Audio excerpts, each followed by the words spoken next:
Hello everyone, welcome to my YouTube channel. My name is Anne-Marie, and today I'm going to discuss the 10 things I love about you. Everyone on this train is a suspect by Benjamin Stevenson. This is a no spoilers book review, so don't worry about me revealing any plot twists or ruining any surprise endings. The whole point of this is to give you an inside peek into the book. So here we go. Everyone on this train is a suspect is a golden age style whodunit murder mystery that asks the question, how can you find a killer when all the suspects know how to get away with murder? How is this possible?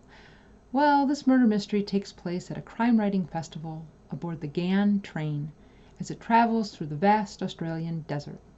The main suspects are all crime writers confined to the train, and they all know how to commit and get away with murder because they've all researched how to do so for their books.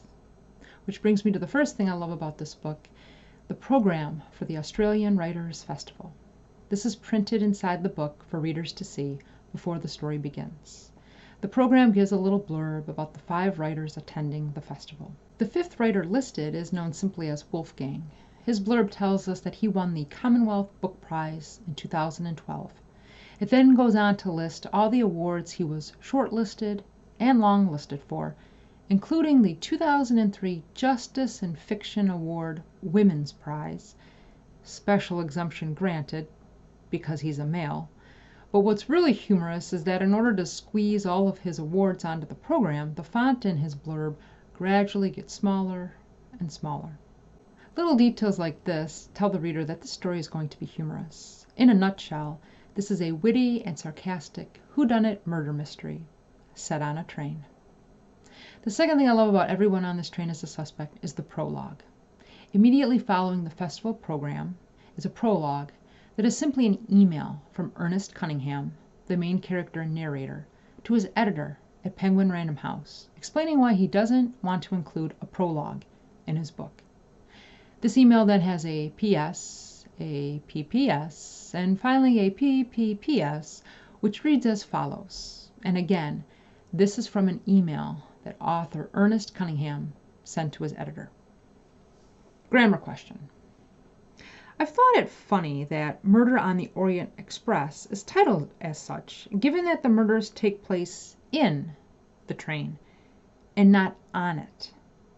Death on the Nile has it a bit more correct, I think, given the lack of drownings. Then again, of course you say you're on a train or a plane. I'm laboring the point, but I guess my question is whether we use on or in for our title. Given, of course, most of the murders take place in the train, except, of course, what happens on the roof, which would be on. The third thing I love about everyone on this train as a suspect is a term that is first used in Chapter 3, ferroequinologist. When narrator Ernest Cunningham first hears it, he admits it's a word he needs to look up at a later time, but then explains that it's a decidedly languid way of saying that someone has an interest in iron horses, aka trains. Ferrum being Latin for iron, equus being Latin for horse, and ologist as one who studies. So a ferroequinologist is someone who studies iron horses or trains as a hobby. There is an author's note at the back of the book, which also serves as an apology to ferroequinologists, because the author, Benjamin Stevenson, made some deliberate changes to the real-life Ghan to meet the needs of the plot. Number 4 on my list is the Ghan train. Operating between the northern and southern coasts of Australia through the cities of Adelaide, Alice Springs, and Darwin, the Ghan bisects the immense desert of Australia almost exactly down the middle. Originally a freight route, the name of the train comes from a shortening of Afghan Express, a tribute to the camel-riding explorers of Australia's past who helped British colonists find a way to reach the country's interior. Today, the Ghan is considered one of the world's greatest passenger trains. For those of you who are interested in learning more, I've included a link in the description below that will take you to the official website of the Ghan train. The 5th thing I love about this book is the discussion about adverbs. This occurs in Chapter 7 during the Writers' Panel portion of the Crime Writing Festival. The author, known as Wolfgang, the one I mentioned earlier, whose font in the program blurb slowly shrinks to accommodate his long list of achievements, mentions how the difference between pulp and literature, as well as the difference between a real writer and just a writer, is adverbs. Wolfgang then goes on to criticize Ernest Cunningham, our narrator, by saying he uses too many of them in his first book. Perhaps now would be a good time to mention that Everyone on This Train is a Suspect is a sequel to Ernest's first book, Everyone in My Family Has Killed Someone. The first book is the one Wolfgang criticizes as having too many adverbs. Upon doing so, the author seated beside Ernest leans toward him and whispers how Wolfgang is a literary snob and that he shouldn't let it get to him. To which Ernest looks at her and replies, "What's an adverb?" It took her a second to realize I wasn't joking. I had a sinking feeling my only alliance was about to disintegrate. What had started as a grin melted off her face. Slowly. The sixth thing I love about Everyone on This Train is a Suspect is Archie Bench. His name is first mentioned at the writers' panel by a young woman who is a superfan of one of the authors on the panel, not Wolfgang.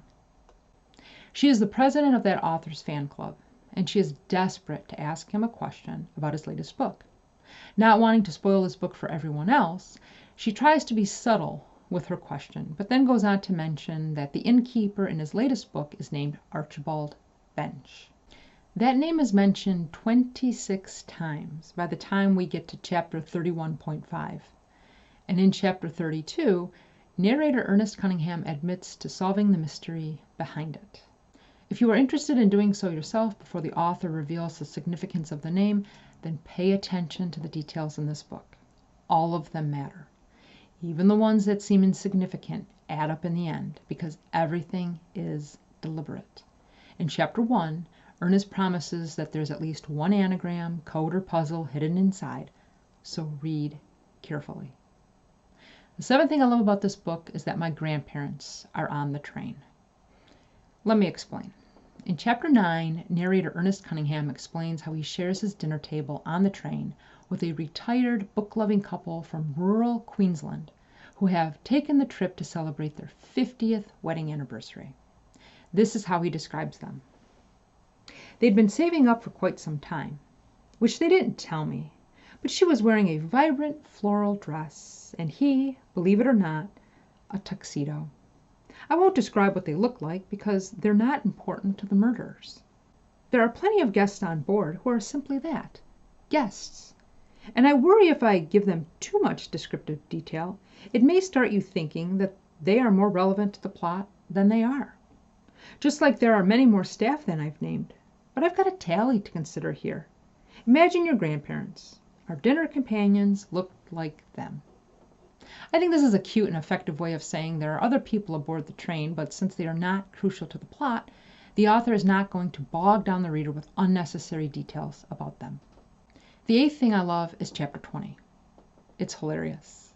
The chapter is only 3 words long, but those 3 words will probably make you smirk when you read them.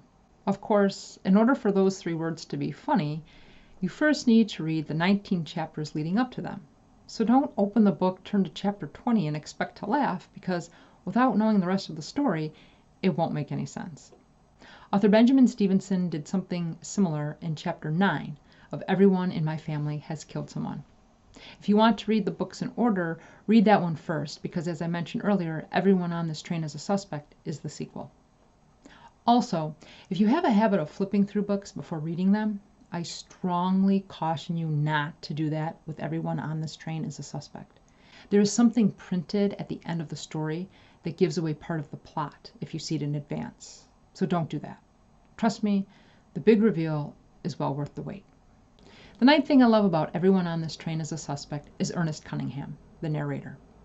Overall, I would describe him as chatty and clever with a sarcastic sense of humor, which makes him a compelling and fun storyteller.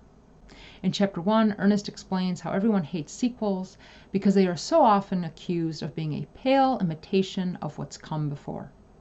According to Ernest, The joke is on the naysayers, because the murders in his last book occurred on a snowy mountain, and the ones in this book occur in a desert.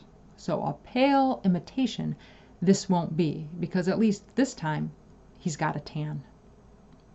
Author Benjamin Stevenson is a stand-up comedian, so it's no surprise that his writing contains a lot of humor. And finally, the 10th thing I love about this book is Ernest Cunningham's 1-star review. At the start of chapter 6, Ernest discovers that he has received a 1-star review for his previous book, Everyone in My Family Has Killed Someone, and needless to say, he isn't happy about it. This is how chapter 6 begins. 1 star? I almost flung the phone across the table as if it were a hot coal superheated by the incriminating internet browser I had just opened. On screen was the Goodreads page for my book, Everyone in My Family Has Killed Someone, where a new review had been posted. The review had a little red star. Just one. I know it's all subjective, but in my opinion, 1 star simply isn't fair for either of his books because both are solid 5-star reads. If you've read these books and would like to add to my list of things to love, feel free to do so in the comments. Until next time, take care, be well, and happy reading.